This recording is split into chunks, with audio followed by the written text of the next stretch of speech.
It's a gloomy day here in Seoul. Hello and welcome to Business Daily. I'm Lee Ji-yoon. We have a lot lined up for you today, so let's get started with some of the day's highlights. Korea's Liberation Day is coming up next month, and attention is on whether President Park Geun-hye will be granting presidential pardons for key corporate figures. The outlook for third quarter profits for large domestic firms is looking grim as feeble global demand is expected to continue for the time being. Second quarter profits for local companies weren't so great, and projections for the next quarter are not any better after most of Korea's biggest firms had their outlook slashed from the previous month. Our Kwon So-ah tells us more. The third quarter of the year is looking grim in terms of profits for two-thirds of Korea's largest firms. Market researcher FN Guide has slashed its third quarter profit expectations for 71 out of 109 companies. It cut its third quarter profit forecast for Samsung Electronics, Korea's biggest firm, by 4% since its last projection made at the end of last month. Its rival LG Electronics was down by more than 7%. Top construction firms and the country's biggest steelmaker were not spared downgraded projections either. It's a similar story for cosmetic giant Amore Pacific, which was particularly affected by the MERS outbreak. Samsung C&T and Tail Industries, two Samsung Group affiliates set to merge, were cut too. And for the nation's shipbuilders and Korea's leading railway manufacturer, the outlook is even more bleak. The dropping profit expectations are largely due to low global demand, as Korea's biggest companies are largely export-reliant. And this is why some believe profitability won't pick up anytime soon. If the global economy picks up and Korea's price competitiveness improves, exports will pick up. That said, we have to enhance our product quality, and that's more of a mid to long-term issue. But some analysts are less pessimistic, like Kim Hyung-yeol of Kyobo Securities, who says the Q3 forecast is based on major Korean firms, meaning a decline in their profits could represent a better balance of market dominance between big and small companies. Kwon So-ah, Business Daily. Korea's second quarter economic growth was also lower than expected due to the effects of the MERS outbreak and a nationwide drought. But a new report shows that the actual impact of MERS on consumer spending was limited. Our Shin Se-min reports.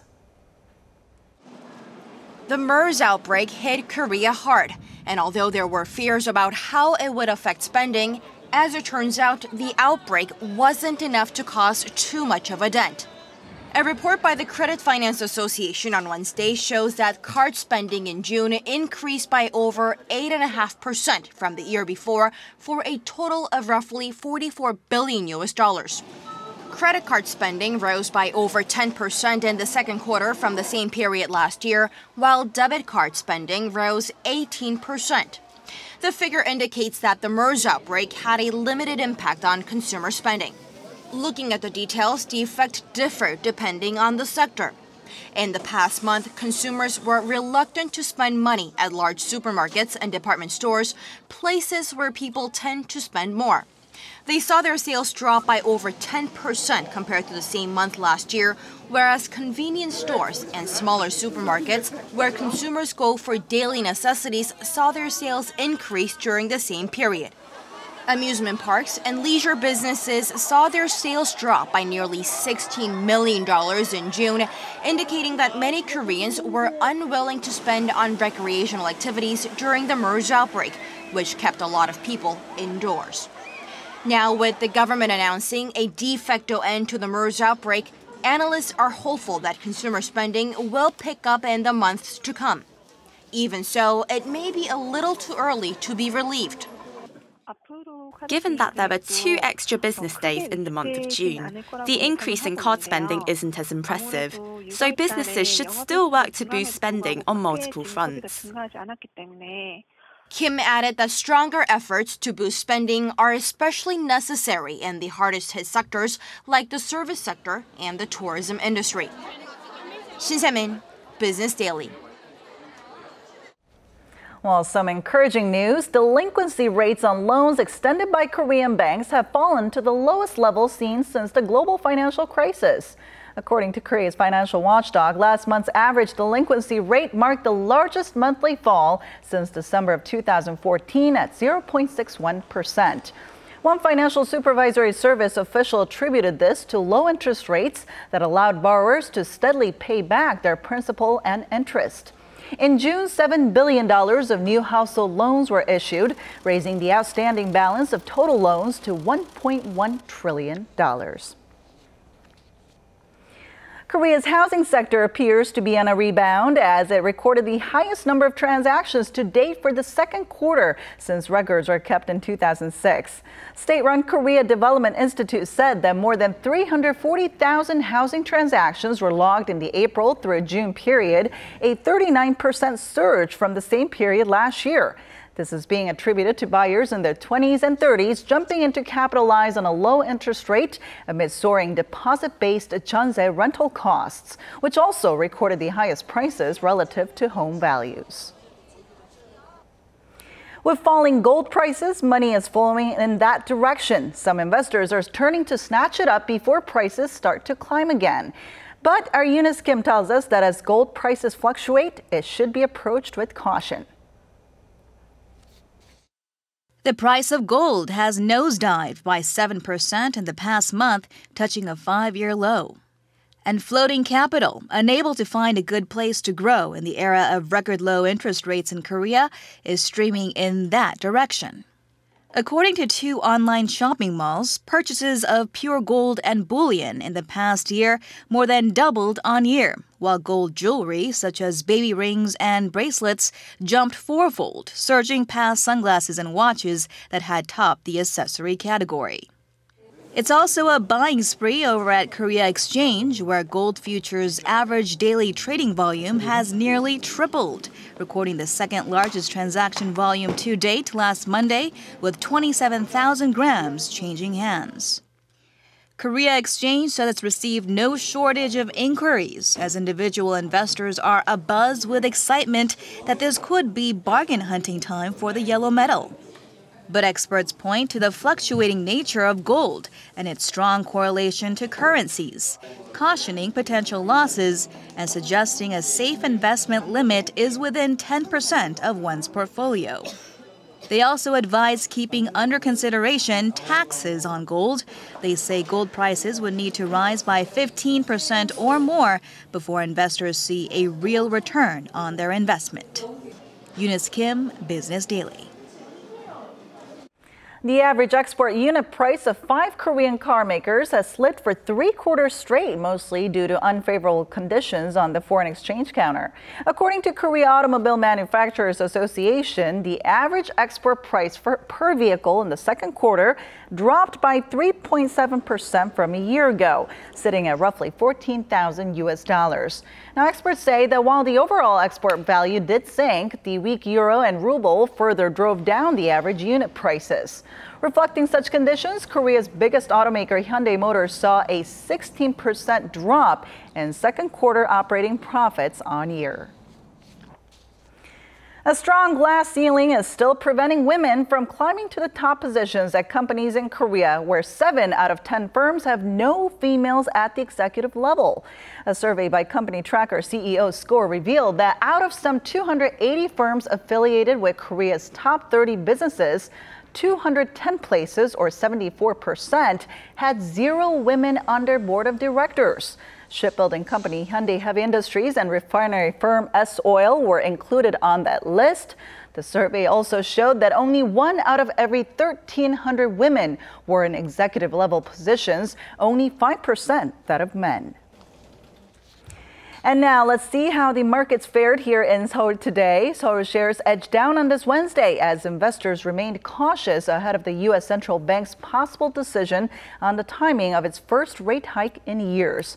At the closing bell, the benchmark Kospi fell 0.07% to finish at 2037.6, while the tech-heavy Kosdaq lost nearly 2% to end at 730.47. On the foreign exchange counter, the Korean currency gained ground against the greenback, ending at 1,158.41.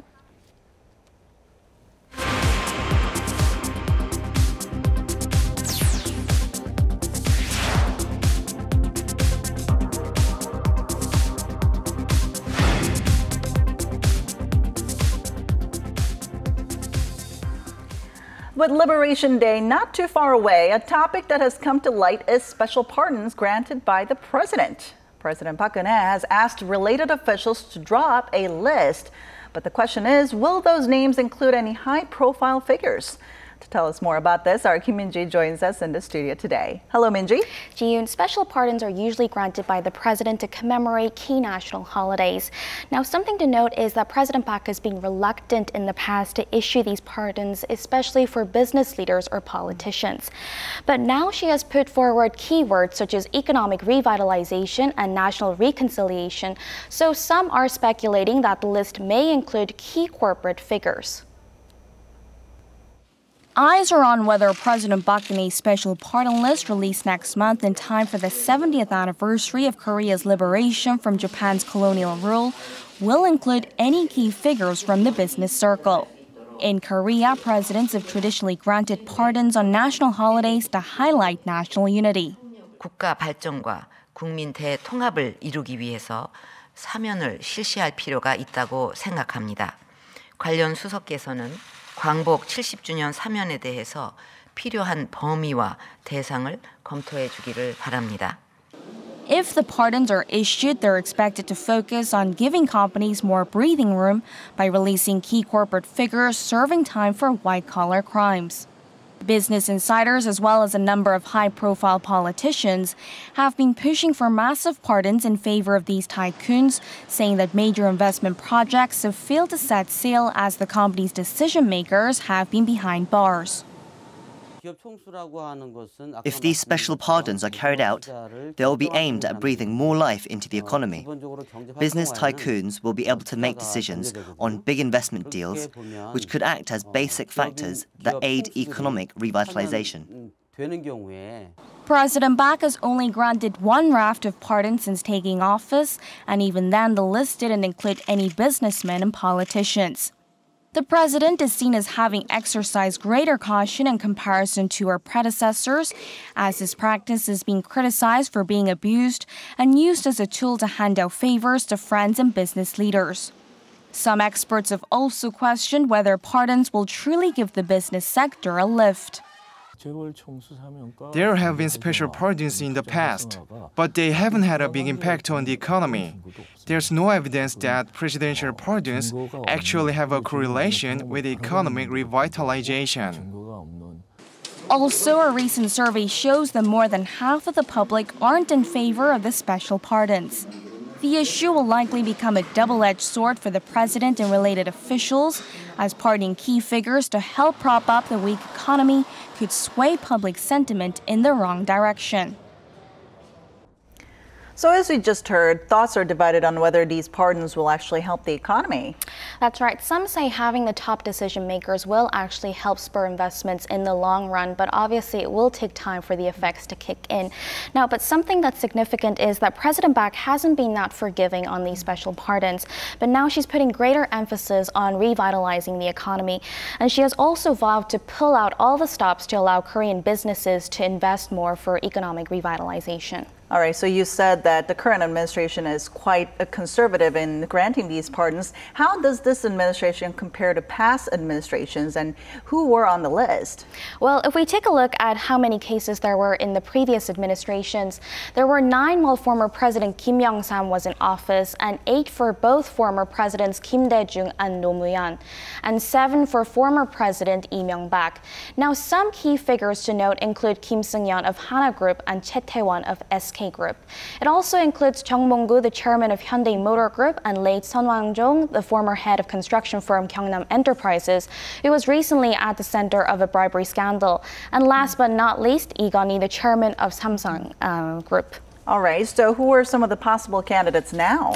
Well, business leaders or business insiders are being very careful, but they're speculating that SK Group chairman Chae Tae-won, who was sentenced again for a different scandal after once being pardoned, and several other heads of large business groups could be among those to be pardoned. Now, Chae was sentenced to 4 years for embezzlement, while his younger brother and group vice chairman Chae Jae-won was sentenced to 3.5 years for conspiring. Now, it may also include Kim Seung-yeon, the chairman of Hana Group, who is currently on a 5-year suspended sentence after being convicted for dereliction of duty. Well, have the companies issued any public statement regarding these special pardons? Well, SK Group and Hana just say that they're having obstacles because obviously their heads have been absent. Now, in regards to the special pardons, they've declined to comment. All right. Well, how does this process work, these special pardons? Well, the Justice Ministry draws up a list, and it's reportedly underway right now. And once that is finalized, it is evaluated by the Pardon Committee, and then this has to be approved by the Cabinet. And then once all that's done, finally a proclamation is issued by the President. All right. So I guess we'll have to keep an eye to see who actually makes it onto this list. That's right. All right. Thank you so much for coming in today, Minji. My pleasure. And that does it for me. Hope you enjoyed it. We'll be back tomorrow with more fun and in-depth business news that matters to you. Thanks for watching, and bye-bye for now.